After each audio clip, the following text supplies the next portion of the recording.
Hello friends, Radhe Radhe. और आप सब कैसे हैं? आई होप आप सभी लोग अच्छे होंगे, स्वस्थ होंगे, मस्त होंगे और होना भी चाहिए।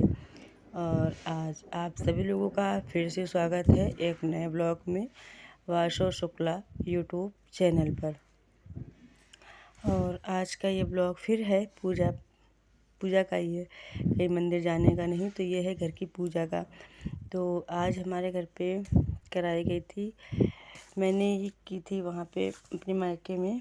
अब तो आ गए ससुराल, मायके में की थी संकटे, बहुत से लोग संकटे सोगले जो भी जानते हूँ, जो भी लोग तो संकटे भी कहते हैं, सोगले भी कहते हैं।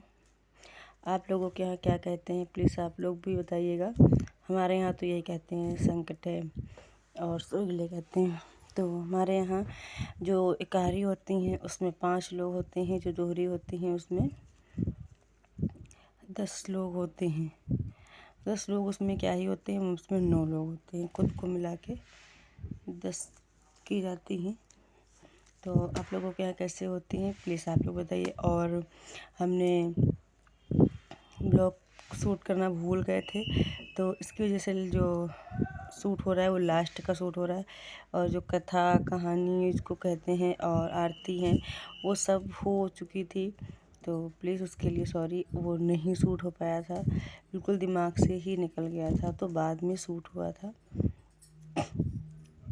तो जितना कुछ भी शूट हुआ है तो हमने आप लोगों तक की पहुँचाने की कोशिश करी है। आप लोग ज़रूर देखें ब्लॉग को एंड तक, और आप लोग बताइएगा भी कि आप लोगों के यहाँ ऐसा होता है, ये पूजा होती कि नहीं होती। और ये पूजा हम यहाँ ये ज़रूरी नहीं है कि कोई त्यौहार हो तभी हो, ये त्यौहार की पूजा कोई नहीं है, ये मन्नत की पूजा होती है। जैसे कि बहुत कोई ऐसी मन्नत है ये नहीं पूरी हो रही है, तो इस मन्नत को हम लोग जिसे कहते हैं ना कि संकटा माता इसलिए कहते हैं क्योंकि संकट काटती हैं। जो भी कोई बड़ा संकट हो, अगर आपके मुंह से निकल जाए ये संकटा मैया, हम संकट खिलाएंगे और हमारा ये काम पूरा हो जाए। तो ज़्यादा तो नहीं, लेकिन बहुत बड़ा काम होता है तो 1 साल भी लग जाता है। और लेकिन अगर बहुत छोटा सा काम है, मतलब जैसा काम है, जैसे कि रिश्वत वाला काम इस समय चल रहा है, वैसे ही ये है कि अगर बहुत बड़ा काम है नहीं पूरा रहा तो टाइम भी लगता है। ऐसा नहीं कि 2 दिन में आज माना कल पूरा हो गया, ऐसा नहीं होता है। हाँ, ये है महीने 2 महीने 3 महीने में अगर आपने माता जी से बोला है कि ये संकटा मैया हमारी एक मनोकामना पूरी हो जाए, हम भी खिलाएंगे, तो ज़रूर पूरी होती है। ये तो हमने आजमाया है। और कहते हैं ना, यहाँ पे जैसे पाटा है, पाटा पे पूजा की जाती है, आप लोग देख रहे होंगे जो सुहाग लिया जा रहा है यहाँ पर। तो इस पे पाटा पे जो पैसे रखे जाते हैं, पैसे ज़रूर चढ़ाए जाते हैं, जिससे किसी को मन्नत माननी होती है।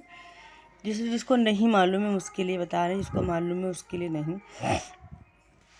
तो अगर किसी को नहीं मालूम है उसी को बता रहे हैं कि जैसे पैसा रखा होता है पाटा पे, तो उस पैसे को ऐसे नहीं उठाना है। अगर ऐसे तो दे दिया जाता है, लेकिन वो पैसा जैसे उठाया हमने और ये बोला जाता है कि ये संकटा महारानी, हम जो ये पैसा उठा रहे हैं हमारी ये मनोकामना पूरी हो जाएगी, इसी पैसे को मिला करके हम संकटा खिलाएंगे। ऐसी इसमें मन्नत मानी जाती है और ये मन्नत बहुत जल्दी पूरी होती है। मैं आप लोगों को अपना एक प्रूफ दिखाते हैं, बताते हैं, दिखा नहीं सकते बता सकते हैं, बता रहे हैं। हमारा एक प्रूफ है एक माता जी के, ये कितना विश्वास, जिसको कहते हैं अटूट विश्वास। तो आजकल इंसान तो विश्वास लायक है नहीं, तो भगवान ही है जो कुछ हैं विश्वास के लायक, इंसान तो बिल्कुल भी नहीं है विश्वास लायक। तो जो हम डायरेक्ट ब्लॉग में कह रहे हैं, इंसान ब्लॉग विश्वास लायक नहीं है। तो माँ भगवान को ही पूजो, भगवान पर ही विश्वास करो, मेरा मानना तो यही है। और मैं प्रेरणा ये देती हूँ आप सभी लोगों को, अगर कोई मेरा ब्लॉग देखे तो भगवान से ज़्यादा किसी पर विश्वास ना करें। भले ही भगवान पत्थर है, लेकिन वो जितना सुनता है वो इंसान चलता फिरता नहीं सुन सकता। हमारी मम्मी का बहुत बड़ी कंडीशन ख़राब थी कि यही लग रहा था पता नहीं डॉक्टर क्या बता दे और क्या बोल दे, ऐसा लग रहा था। तो जैसे हमने घर में संकटा खिलाई, अपनी मन्नत मानी और उसी दिन हॉस्पिटल गए, उसी दिन जाँच हुई और कुछ भी नहीं निकला। हमको तब से लगता है अब बहुत ज़्यादा विश्वास हो गया है। प्लीज़ आप लोग मन्नत मानिए, खिलाइएगा। मिलते हैं नेक्स्ट ब्लॉग में।